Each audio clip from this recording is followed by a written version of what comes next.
Good afternoon to everyone. Welcome to the series of lectures of the Institute for Mediterranean Studies.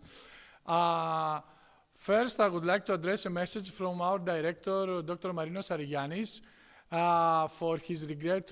He's not able to be here tonight because he had to do an emergency trip to Athens. So he will not be with us tonight. Tonight, though, we have a lecture by two researchers from South America, Cristiana Schettini from Brazil, but she works in Argentina, and Laura Caruso, who is an Argentinian working in Argentina, and both are specialists of history of labor and history of gender of South America. They have done an extensive work also relating the two topics as we will see tonight in this lecture. And Laura Caruso also has a monograph based on in maritime history and labor history and gender about the dock workers and sailors in the port of Buenos Aires. Both are members of the international project Portada, which is a Marie Curie staff exchange organized, leading by the University of Barcelona and involving universities from Cuba, Argentina, and Spain, and of course the Institute for Mediterranean Studies. We are on the third year of works of this project, and tonight we have the pleasure of these two researchers from South America to present different aspects of works of maritime history, of labor history, and of gender, all intertwined together. And both, I forgot to mention, work for the University of San Martin in Buenos Aires, and are also members of the research foundation of CONICET, which is the major research foundation of Argentina, with extensive network across the country. So tonight we have Tides of Labor, Gender Mobility in Social History from South Atlantic. And I suspect that we are going to hear a lot about the history of women in South America and the labor perspectives. The floor now is to Laura and Cristiana to give us this lecture.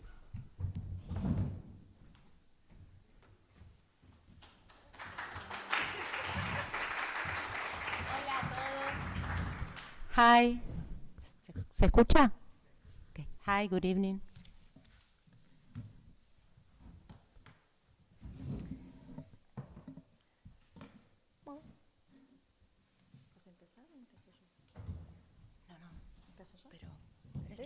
Well, good evening.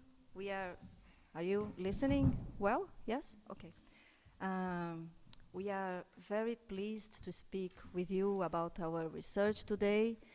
We have been, both of us, in dialogue through our individual and shared projects over the last decade in Argentina, and we feel very fortunate to share some ideas with you, thanks to the Institute of Mediterranean Studies hosting us, to whom we are very grateful, particularly to Apostolos, who has organized this meeting. So the talk we are going to make today examines life aboard Atlantic vessels in the South in the years before the First World War. Since we are interested in the changing nature of maritime space, we want to connect the two dimensions through a labor and gendered perspective: the technical and organizational transformations of maritime transport and the social relations on board. This period saw major transformations, as we know. Technological advances such as the steam navigation, the telegraph, the massiveness of transatlantic transport, the consolidation of nation states on both sides of the Atlantic, and the growing monopolization of the maritime transport business. So we examine experiences of labor and mobility, experiences which are separated in historical writing, but united in the lives of those who crossed seas and rivers. Our participation in the project Port Arrival Data a digital humanities approach for large-scale comparative history of 19th century maritime transport, portada, led us to think about vessels as specialities in movement. This is a project funded by the European Union, in which researchers from Argentina, Spain, Cuba, and Greece gathered together. And our presentation today benefits from the collective dialogue and the production that this project fostered. So we argue that in this period there was a historical construction of a South American Atlantic space based on the confluence of mass movements, labor circuits, and surveillance practices. We dialogue with a broad Latin American scholarship that examined European migration in the turn of the 20th century, and a scholarship that is moving away from national and nationalistic narratives, which used to have univocal and teleological approach that dealt with migration that started at one point and ended another point. And our view from the South leads us to further the recent trends who are critical of those earlier perspectives, and to argue for the central importance of migration's variable, regional, and contingent character. In other words, our attention turns not to the departure, not to the destination, but to the journey itself. In addition to class, gender is our other central analytical category. When we say gender, we don't mean only the experience of women. Rather, we investigate how the presence or the absence of women in certain places shaped social relations and meanings on board. We also examine how collective labor identities produced masculine values of respectability, pride, and dignity. So we will situate this question in our local historiographical debates briefly, and then we will turn to our findings and our questions. So, we dialogue with two historiographical lines, the social and cultural history of labor and the history of immigration. Both lines were renewed in South America from the 1980s in the heat of democratic transitions following the last military dictatorships in the region. Inspired by British Marxist social history, historians replaced grand systematic explanations with case-centered studies and strong empirical research. Curiously, immigration and labor were topics developed as separate fields, each with its own debates.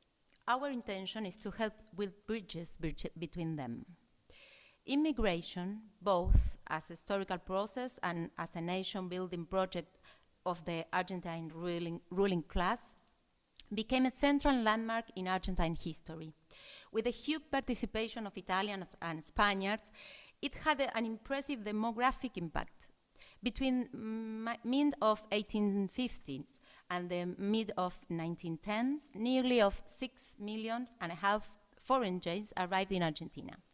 This massive influx led to now classic periodization, the consolidation of an economic, political, and social order between 1880 and 1916.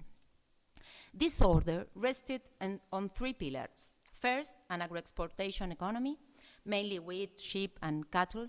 Second, an conservative political order. And third, the raising of labor organization and protest.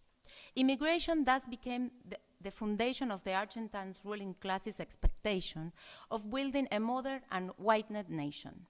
These expectations, marked by classist and racist assumptions, had a lasting impact on the 20th century national ideology.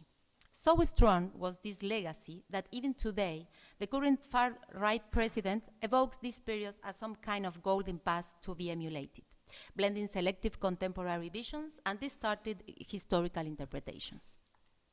European immigrations were expected to be, at the same time, agents of civilizations and labor force.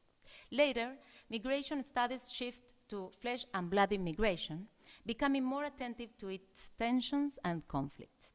Yet, they reinforce a periodization structured around two moments.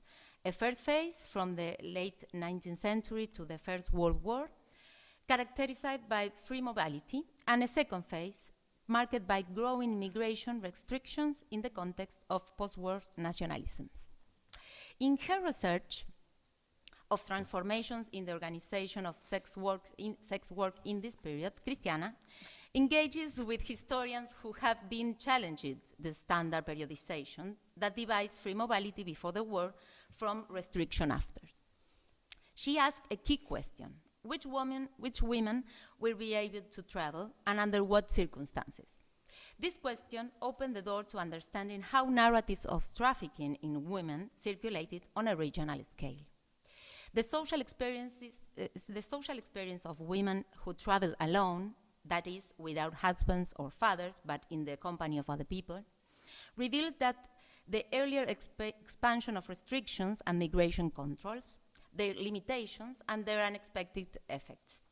Cristiana, refers especially to the first laws for the expulsion of undesirables of the beginning of the 20th century and their impact on movements within South America. The vigilance of the lives of these women in motion reveal labor, marriage, and migration practices that were in fact common to many other social groups. By criminalizing some of these practices and legitimizing others, authorities established patterns of control well for the post-war period. This perspective allows Cristiana to reconsider the idea of a sharp break after the war, showing that restriction emerged earlier and that many of the restrictive measures adopted in 1920s often failed to achieve their goals. Labor history also places the organization of labor movement at that same moment. From this perspective, European immigration appears as a key factor in the strong development of anarchism, socialism, and revolutionary syndicalism. But here lies a paradox. From the 1980s onward, historians of labor protest and union organizations in Argentina tended to focus primarily on class identity, while scholars of immigration emphasized ethnic and regional identities. These two historiographies developed separately, as if these identities were mutually exclusive. Laura's work brings together these artificially separated dimensions. In the historical experience of maritime workers, class and ethnicity are inseparable. Consider, for instance, the history of Austro-Hungarian associations. They are maritime work, they are multiple shared social spaces, the union, the port neighborhood, the mutual society, were all organized along both ethnic and class lines simultaneously. Within this overlap, maritime labor experiences reveal important tensions. Overseas captains, for example, embodied situations in which labor tensions coexisted with strong bonds of solidarity between officers and crew. Moreover, labor and union mobility of the merchant crew in this region helped to create a speciality specific to the South Atlantic. Work on board connected port cities across national borders, challenged bureaucratic controls, and repeatedly called into question the authority on board. So we argue that at the turn of the 20th century, ships crossing Atlantic became singular spaces in which these conflicts converged. Women traveling alone, but in the company of other groups of travelers and immigrants, became an international social problem while they were on board. So too were the sailors and crew members who confronted the captain's authority, expressing new forms of class conflict. So this leads us to ask about the labor, professional, and moral authority of the captain, both in fluvial circuits and in Atlantic crossings. With this historiographical landscape in mind, let's now board the ships themselves. Two essential figures contribute to the labor and moral order in Atlantic-bound vessels, the captain and the chaplain. Both, however, were increasingly challenged by the multiple tensions in the voyage and work on board.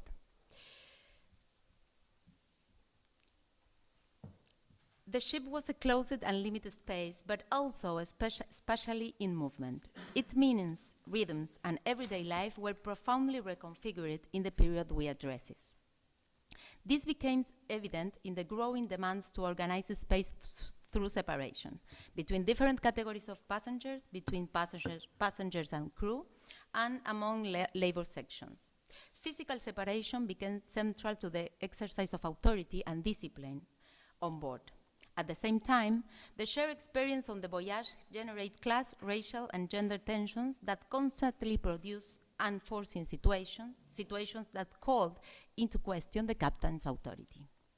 From the late 19th century on, steam navigation extended across the fluvial, coastal, and transatlantic routes, covering in the ports of Buenos Aires, Montevideo, Rio de Janeiro, Santos, among others. These vessels carried both cargo and passengers on journeys of different durations.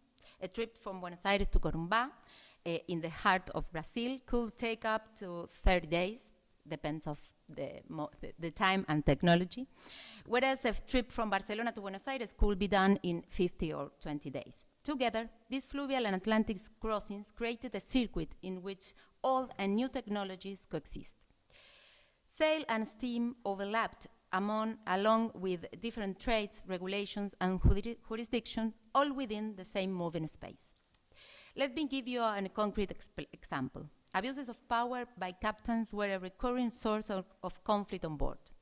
In 1916, the Union Press described the captain of the steamer Mar del Plata, as lacking, quote, the most elementary notions of decency, unquote, accusing him of inventing reprisals against the crew, forcing workers to perform tasks outside their trade, and endangering the ship through his incompetence, and appropriation provisions destined for the crew for his own profit. The single case shows several tensions at once. It denounced the appropriation of provisions, a practice tolerated by the ship owners despite their knowledge of it. It also denounces the requirement to perform tasks outside of what was stipulated by the trade, and questioned the captain's competence, which threatened safety on board. The situation became so extreme that one crew member took direct action. Indignant at the poor food, he gathered the dinner and sent it by certified mail to the president of the board of the powerful company Mianovic. The captain's authority combined labor discipline with broad commercial, police, and state powers. Yet his authority, which was assumed by labor organizations as necessary for survival at sea, was undermined by the practices of the officers themselves. Mistreatment, fraud, appropriation of rations, or the demands to perform tasks considered foreign to the trades of sailors and stokers, such as cleaning hulls or painting chimneys. At the same time, authority could also be reinforced through technical skill, shared immigrant origins with the crew, or moments of solidarity during labor conflicts. On board, labor order produced multiple hierarchies by section, task, and qualification, but also along racial and ethnic lines. These hierarchies were inscribed spatially. Officers and workers inhabit different spaces, worked in different spaces, and even rested in different spaces. So, spatial separation reinforced labor fragmentation. The sketch of the steamer Infanta Isabel de Borbón allows us to see these divisions. We can see different colors for different categories on board, for example.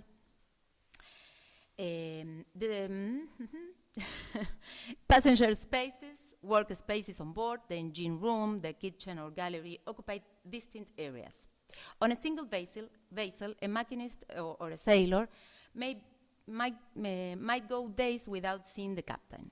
Prolonged journeys intensified coexistence, amplified both tensions and solidarity.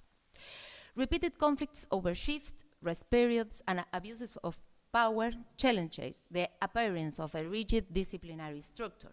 In practice, the acceptable limits of authority were renegotiated on a daily basis.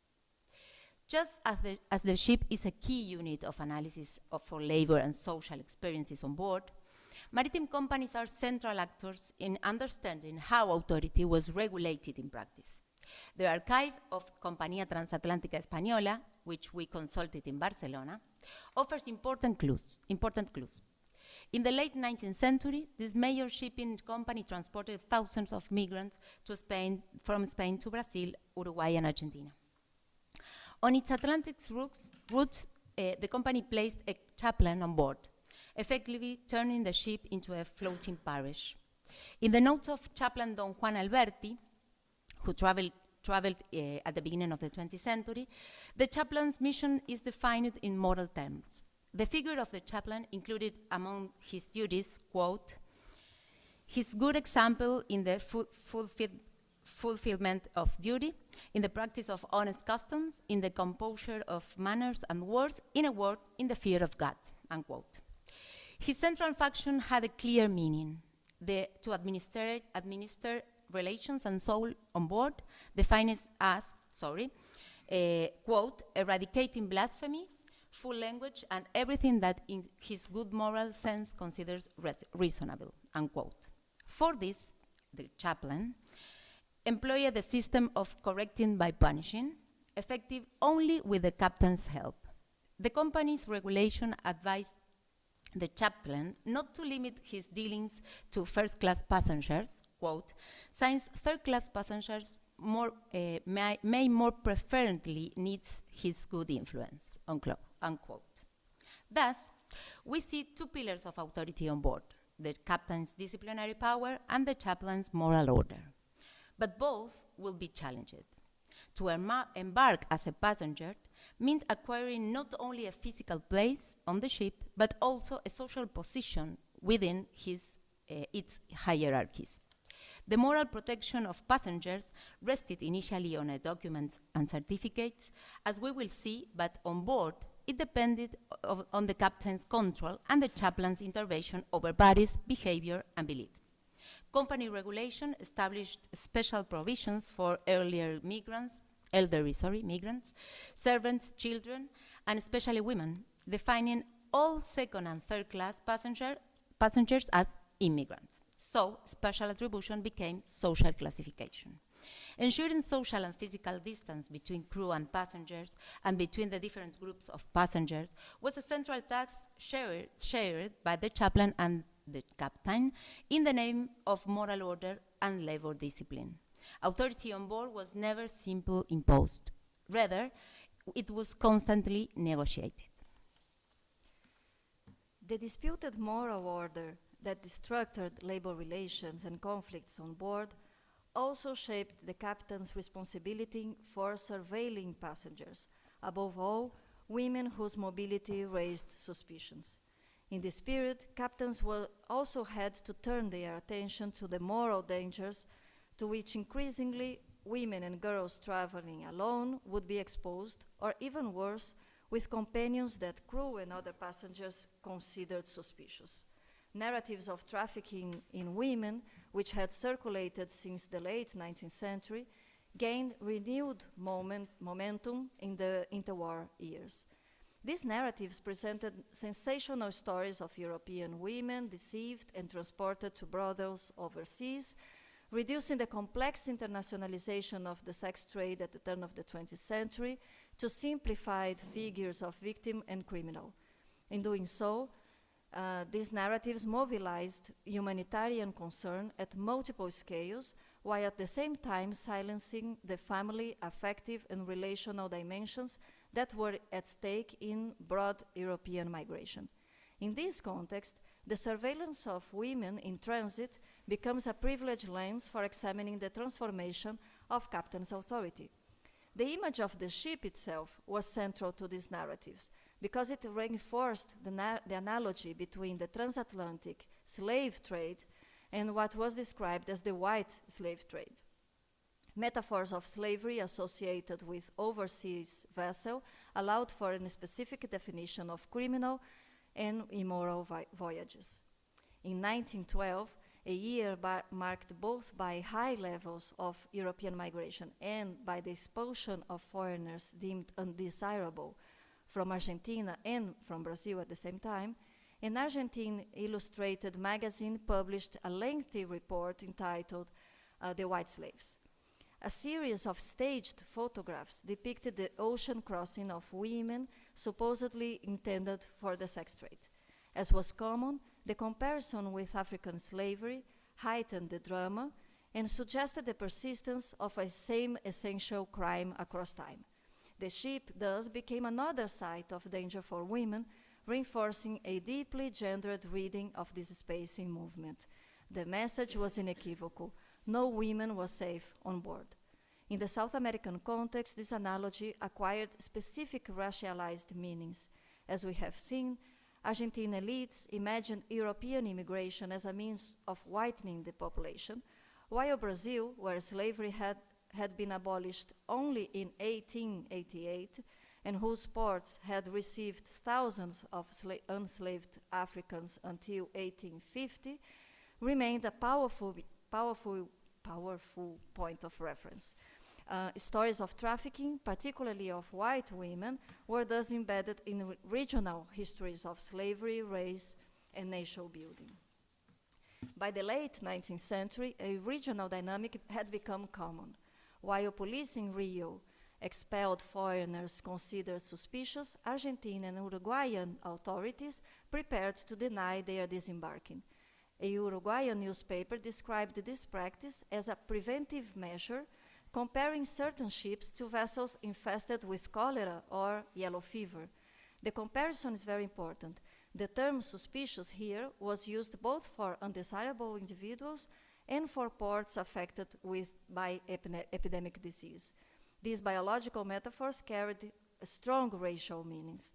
While South American elites envisioned national futures based on whitening, both maritime workers and those labeled undesirable were subjected to the racist gaze of everyday surveillance.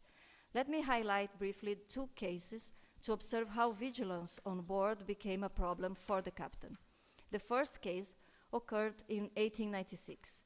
Anna Scheller, born in Strasbourg, emigrated first to Buenos Aires and then to Rio.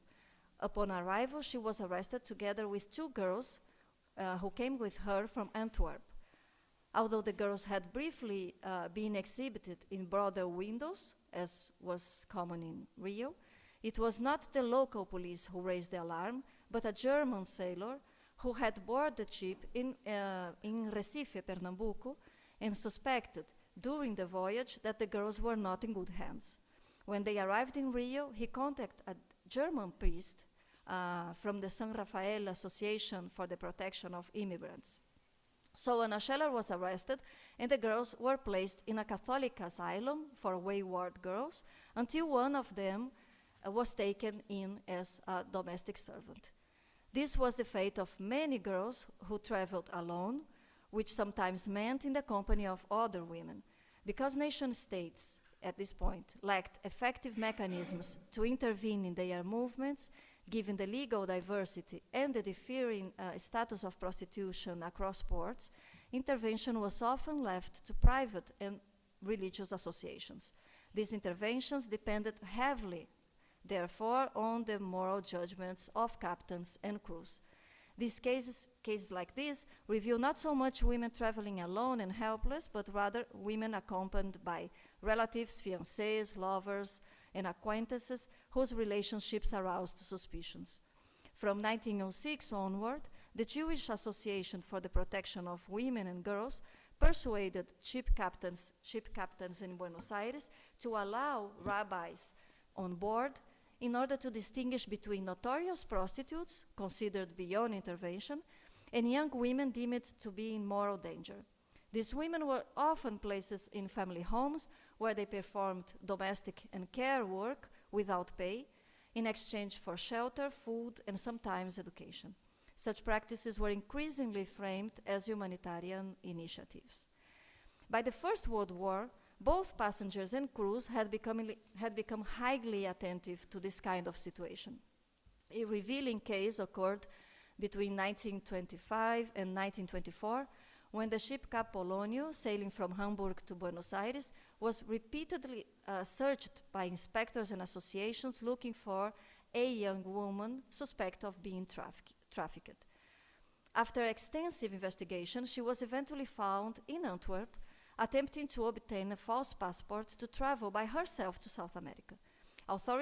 Local authorities described her as a little bit crazy. The case exposed the difficulty of identifying situations that matched the idealized narrative of trafficking as opposed to women actively seeking mobility and distance from their families. So these two cases, separated by 25 years, reveal a pattern. The ship was becoming, during this period, a space of almost impossible vigilance. After the war, this almost impossibility was further complicated through new immigration laws adopted simultaneously across the Americas, which introduced eugenic criteria to exclude the old, the sick, the disabled, that is, those deemed unfit for work. Requirements for documents such as labor contracts and consular visas for women traveling alone were also tightened. At the same time, Companhia Transatlântica Espanhola required new documentation in the pamphlets directed at passengers. Marriages had to be certified. Women in different categories required specific permissions. These regulations are revealing not only because of their content, but also for how company representatives interpreted the changing moral and regulatory landscape. Notably, the category of undesirable, which was firmly established in ports of arrival, was not defined as such in the ports of departure. The new immigration norms placed transatlantic companies at the center of mutual accusations and competing legal demands. Identifying suspects and managing moral danger on board was becoming, therefore, an impossible task. Not only because of the difficulty of separating passengers through rather unstable moral lines, but also because of the economic costs that were becoming significant to the companies. In 1924 alone, a ship company had to bear the cost of repatriating 14 girls under the age of 22 who were denied disembarking in Buenos Aires because they were traveling alone. In Montevideo, the captain of the steamer Lutetia, which belonged to Beanovich Company, was accused by local police of being himself a white slave trafficker. Shipping companies increasingly risked being treated as accomplices to trafficking by port authorities. So, what can we conclude for this journey through the South Atlantic? First, by placing the spatiality on the ship at the center of our analysis, we saw an onboard world where labor and moral orders coexist and clashed with conflicting social dynamics. The history of the work that sustained mobility was often studied separately from the history of those who traveled. A gendered social history attentive to the ship as a space coded in time and as an experience of mobility allows us to bridge these two historiographies. What does looking from the South reveal? Our cases show that the South American Atlantic was an actively constructed space shaped by labor circuits, mobility practices, and regimes of surveillance. The fluvial and oceanic routes connecting Buenos Aires, Montevideo, and Rio de Janeiro created a regional network where the contradictions of the period on force and free mobilities and on labor conflicts were condensed on board. The gender dimension of this spatiality is crucial. Women traveling alone became the primary target of anxieties about moral danger and trafficking. This surveillance was not separate from labor conflicts on board, but part of the same processes. The growth of control, their unexpected results, and the multiplication of authorities attempting to govern this mobile space. The cases we presented, from the abuses on the Mar del Plata, the Anna Schedler arrest, and the absurd search on the Cabo Polonio, reveal a common threat. The captain's authority was being radically transformed. Furthermore, the competing moral criteria of religious actors reveal another dimension of this almost impossible governance. On board, the chaplain's moral authority depended on the captain's backing. Yet in port, religious associations, Catholic, Jewish, each claiming jurisdiction over different populations, tried to convince captains to authorize their interventions. The ship thus became a contested space where labor authority, state authority, and multiple competing religious authorities coexisted and collided. We proposed then an exploratory hypothesis at this point. The captain's authority in the South American Atlantic had long been founded on a strong consensus among seafaring people that was around survival. It could involve varying degrees of violence. It could violate agreements and regulations. It could go up to the limit of risk. But as transoceanic voyages expanded, as masses of people traveled, as regulations and expectations multiplied, the captain became the central figure torn in multiple directions between mercantile, state, and private interests and his own need to maintain order on board. The growth of restrictive migration measures, the emergence of categories like undesirable, moral danger, and others, and the growing transnational labor organization ultimately rendered the ship a critical yet contested arena of governance with overlapping and contradictory authorities, as it remained the forced transportation for millions of destinies. The challenge that Portada poses, the collective production of a database of transportation of goods, people, and information in the spirit, is precisely to keep human lives at the center of these Atlantic movements. So we are happy to take questions, to hear any comments or impressions you'd like to share with us. Thank you very much. Thanks.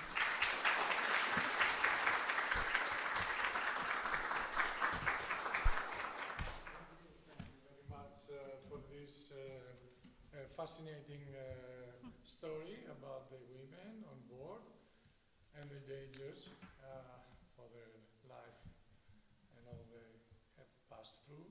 Now, if we want to move on with the questions, I don't know if we have any questions. See anything here? Okay. Any questions?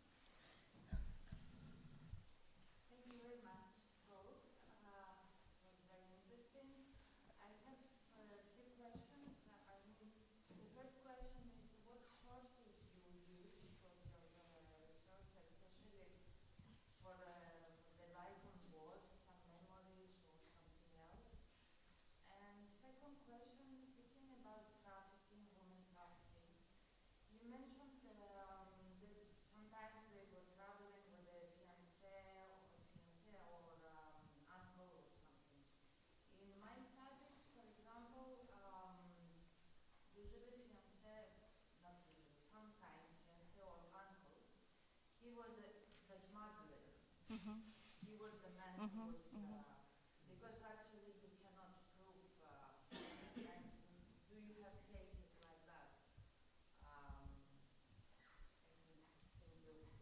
Thanks. Should we answer now? Okay.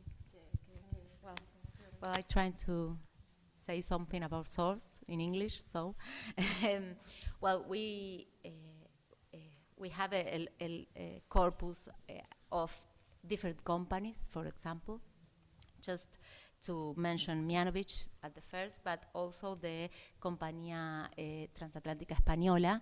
It's a new found of this company that have regulation of the company, maps, memories of the chaplain, for example, and include some newspapers from the different trade unions of the sector, but also, especially for the first part, I worked with the trade union press in Argentina, for example, La Unión del Marino, the sailors union, something like that. It has a lot of information in different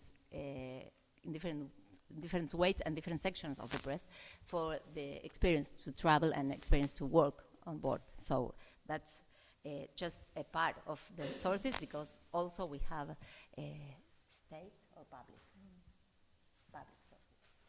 public sources, different, how do you say?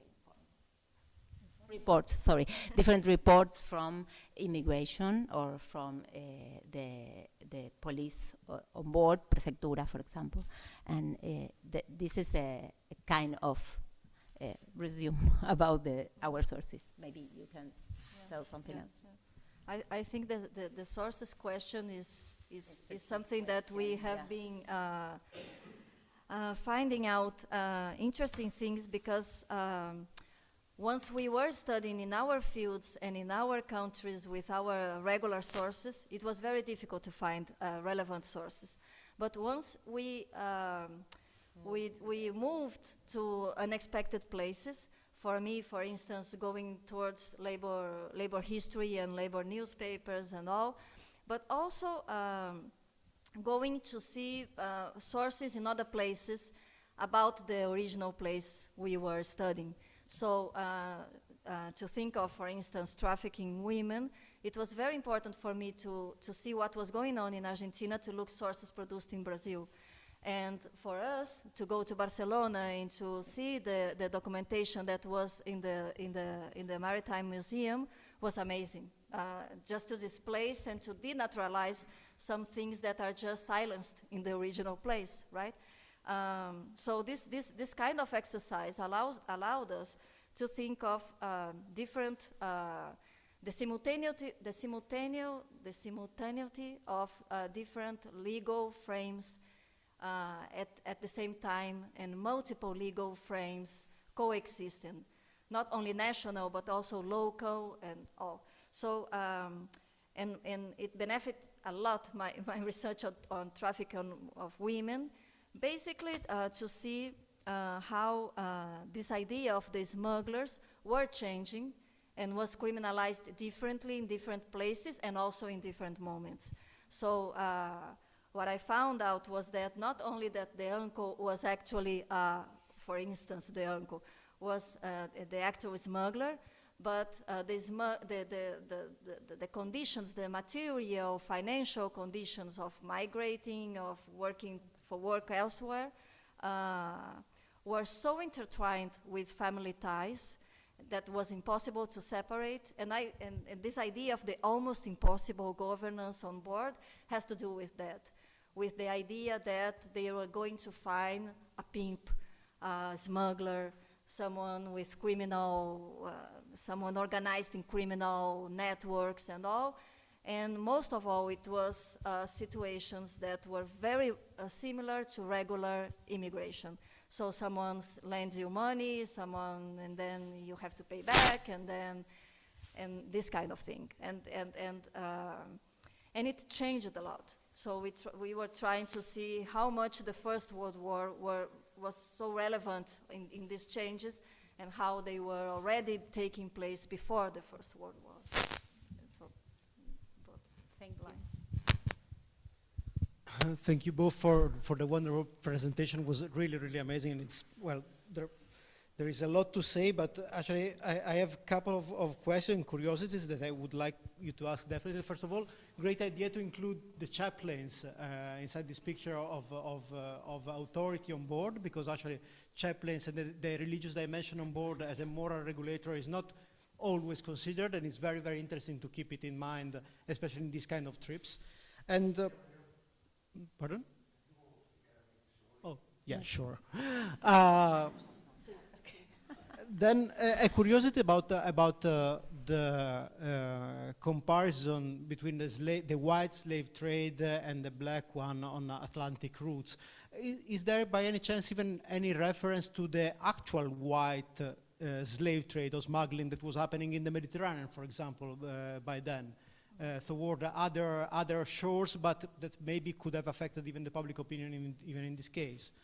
And then again, related to the women on board, I think that would be very interesting to track other cases, other similar cases around the world, to see how really the dimension of the voyage affects the morality of women traveling alone during the voyage. And I'm thinking about other cases. For example, there is this very interesting case that I think would be nice to explore about the Alexandrinske, that were basically women that were traveling from the hinterland of Austro-Hungarian Empire, and they were going to work as domestic workers in Alexandria of Egypt. And according to many sources and many newspaper reports from the time, they were basically acquiring an identity of prostitutes during the trip. Actually, the trip was corrupting in this case, and it's very fascinating as a... When? We're talking about from the 50s of the 1800s until at least the First World War. So it's a pretty long experience, but actually you can see that in many cases, although they were moving there as domestic workers, during the trip, the public opinion was starting to perceive them as morally corrupted. And a last thing about authority and captain on board, that is, of course, a crucial point to examine how the authority power relations on board they change. I was wondering, yes, there is this for sure this transformation of the captain authority, but have you had any occasion to see how or which kind of tension they develop between the captain authority and the company's authority? So basically, because of course on board the captain keeps being the absolute authority, but on the other side, as far as I've seen in terms of relations on board, even the company's regulations, in many cases, they play a great role in disrupting traditional practices of maintaining discipline or other things on board, that in the end, they put the captain in a position that, okay, on one side is an absolute authority, on the other side, it becomes an employee, and so he has to respond to other higher authorities. Thank you. Thanks.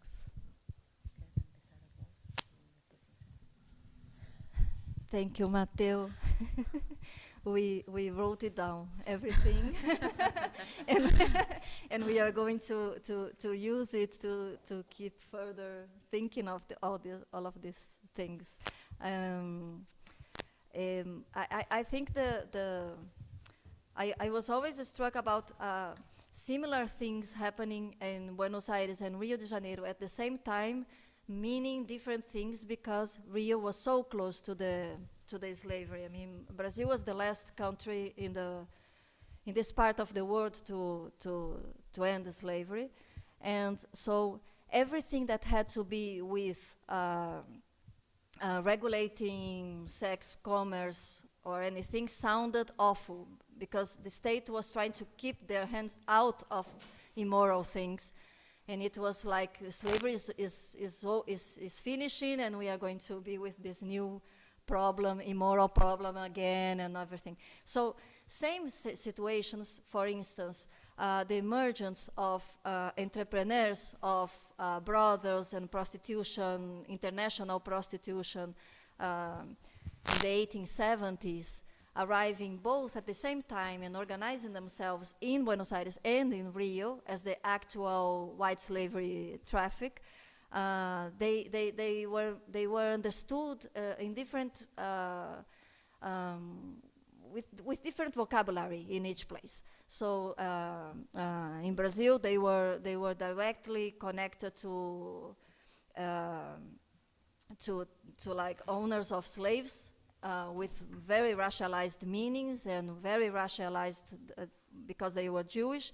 And in Argentina, they somehow acted together with the municipal powers and all. So there was like local meanings that had to do with these changes in labor relations and in normative frameworks.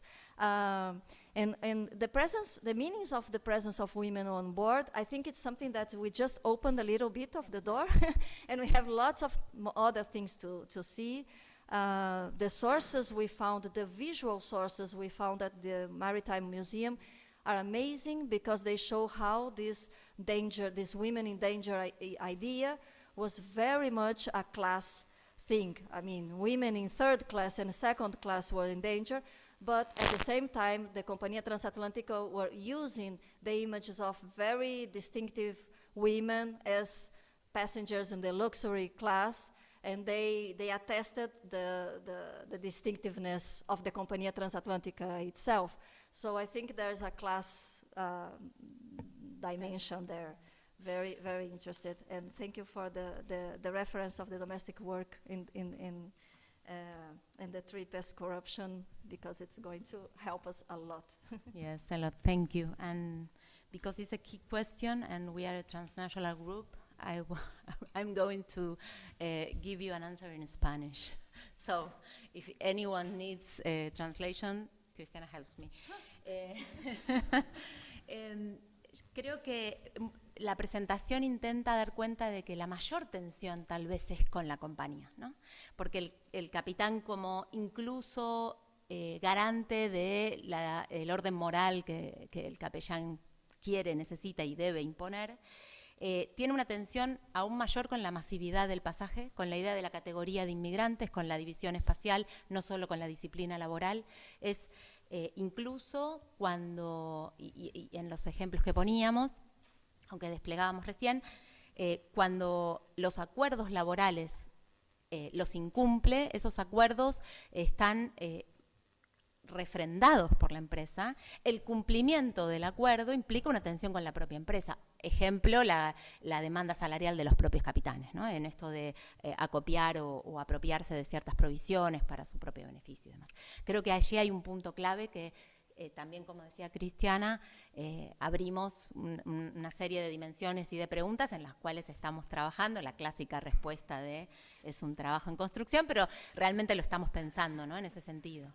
Así que es realmente un trabajo en construcción.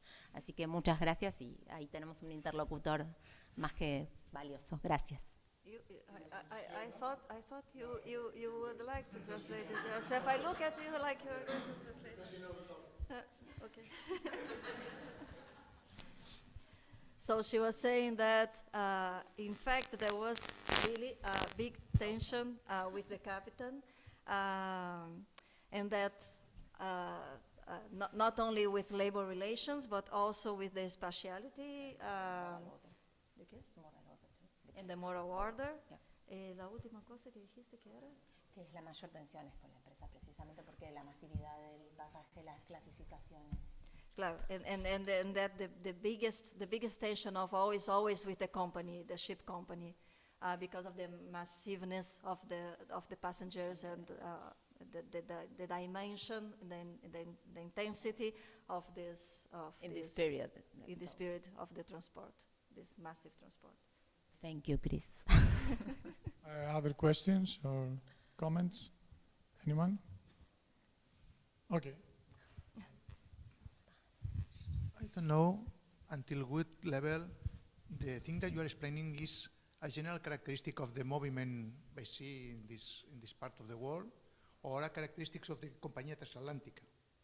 Because as I know, I don't know, my colleague Enrique García Domingo, who is the specialist about maritime labor in Spain, he used to explain that the moral rules in the Compañía Transatlántica were especially hard, indifferent with another companies of another part of the world.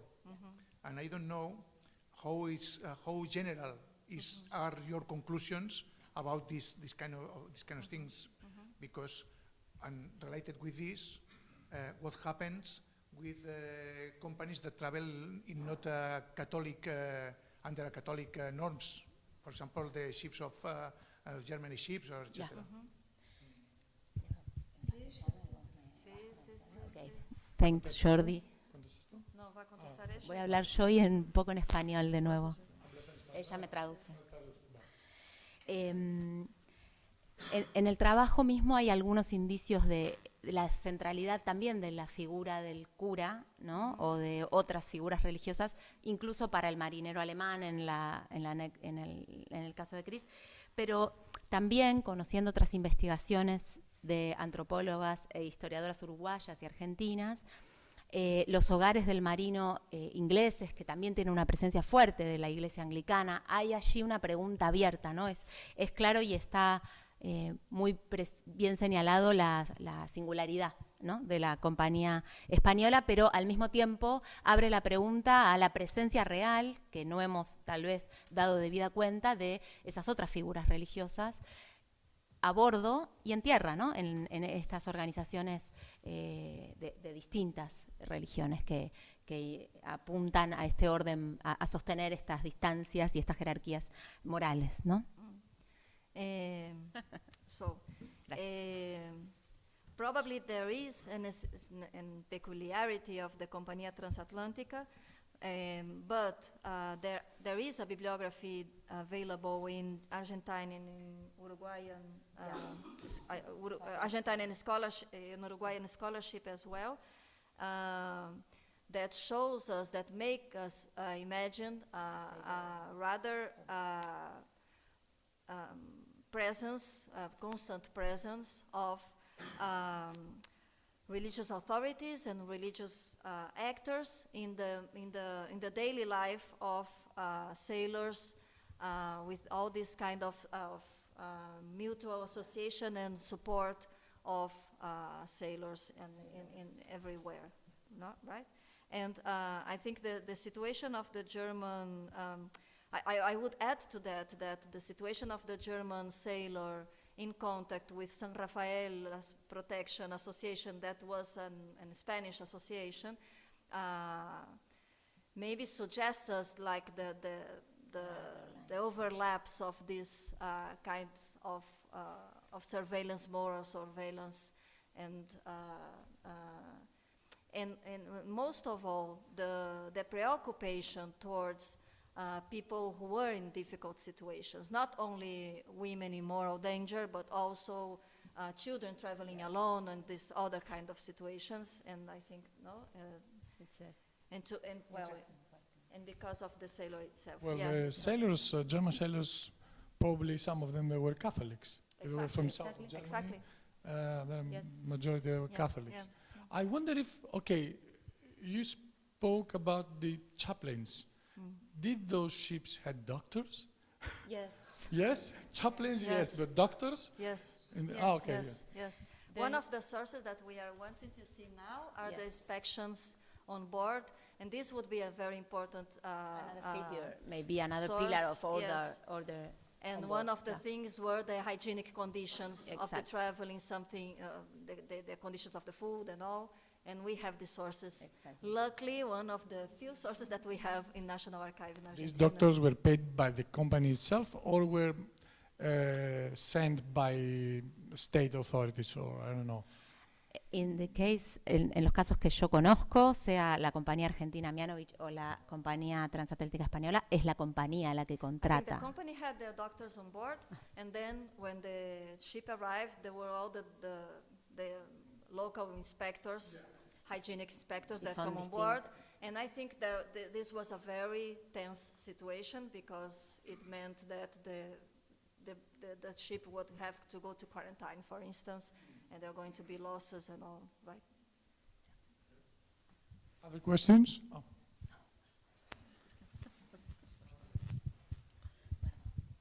Thank you very much. So I wanted to ask a question on the migrant side of things. Yeah. On one of your slides, if you mind going back, there was a picture of the deck of the ship where there was a specific area for migrants. So there's the map, There was like a designed immigrant area el mapa. there. This? Yeah, that was This it. one? Yeah. Uh-huh. Yeah, between Oh, okay, so both green and pink. That's what I hadn't understood, because then you referred to everything that was not first class, or second and third class, were all considered migrant areas. all of them. Okay, so it's the combination of green and pink, which is the immigrant area. Okay, thank you very much. But it's a specific space there. It's like a common space for Oh, these immigrants. okay, there. so yeah, so Green, pink, and green is literal. all right, thank you. So later on in your talk, Yeah. you said that all second and third class passengers were considered immigrants. Yeah. That is different from this. Here there's a specific immigrant area, whereas, so on this ship, not, lo puedo decir en español si quieren, en este barco, Ah, gracias. ¿Cómo puede ser? En este barco en concreto sí que hay una diferencia entre segunda clase y zona para inmigrantes. Sí. Pero en otros barcos todo lo que fuese segunda y tercera clase, ¿eso de qué dependía? ¿Dependía de la compañía? ¿Dependía de la época? Es que la definición de que pasajeros de segunda clase son inmigrantes es una definición legal en Argentina. Está en la ley de inmigración y está en varias definiciones legales. Todos los Todavía pasajeros hoy. de segunda... no, todavía hoy entonces. No, Ah, en vale, aquel vale. momento, No. en aquel momento. Sí, sí. Entonces, son dos tipos de regulaciones, ¿no? Está la regulación del navío, la regla del navío, la distribución espacial del navío. Yo debería estar hablando en inglés. Yo te traduzco. Ya me perdí acá. Habla Yes. vos en español, entonces Bueno, explica eso.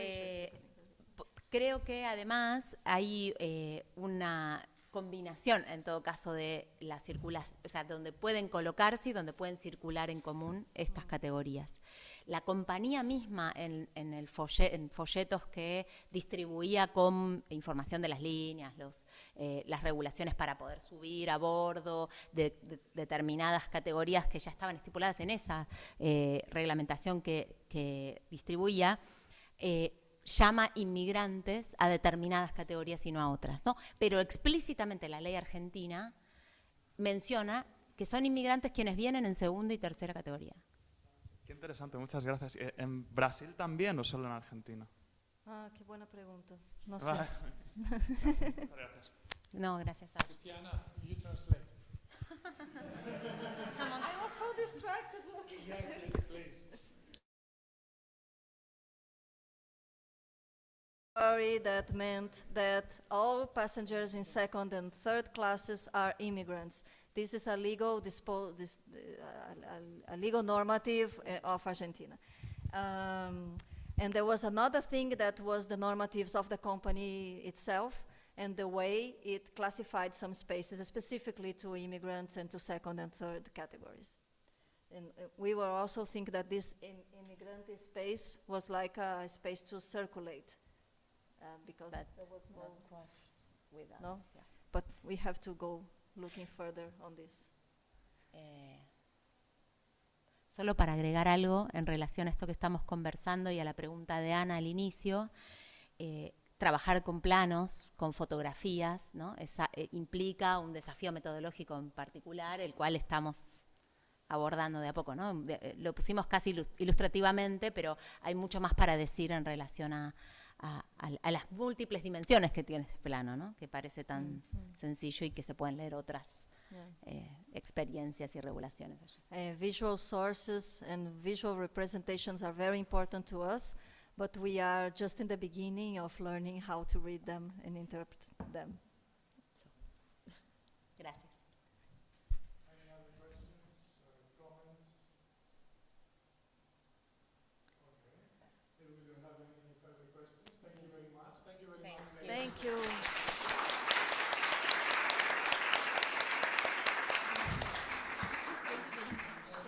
Get ready for the next lecture of a